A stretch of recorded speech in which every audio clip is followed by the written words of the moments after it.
Shalom. A meeting of Moadim. Look carefully at the Sefer Torah when it's being lifted up in Shul this Shabbat. You will see that the parchment is slightly more worn. Why?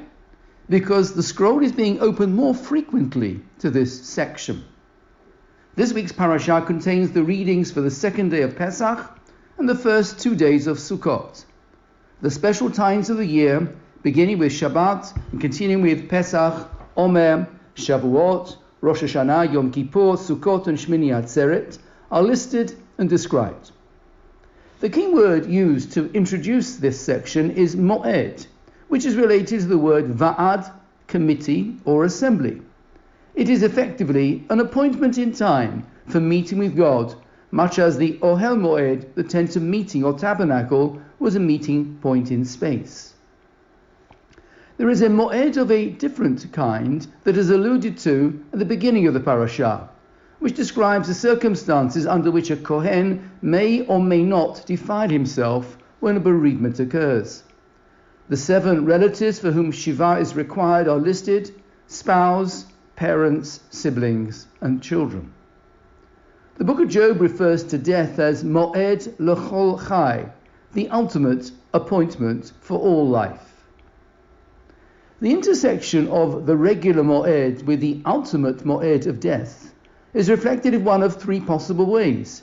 A shiva is either suspended, cancelled, or postponed by a moed. When Shabbat occurs during the week of Shiva, the regular morning observances are suspended for the duration of the Sabbath.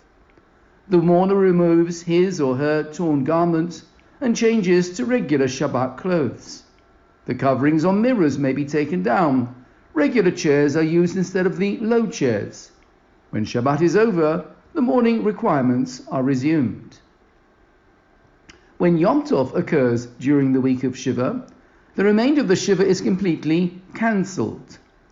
The spirit of joy, which is mandatory on major festivals, overrides the personal bereavement observances. The candle, however, should go on burning for the full 7 days. When a burial occurs during the festival weeks of Pesach or Sukkot, then Shiva is postponed until after Yom Tov. In the diaspora, the last day of Yom Tov is considered as the first day of Shiva, which concludes on the 6th morning after Yom Tov has ended. Jewish tradition looks forward to the time when all forms of moed will coalesce, when we will reach that time and place of ultimate good, of bilah hamavet lanetzach, of death having vanished in eternal life and happiness. Shabbat Shalom.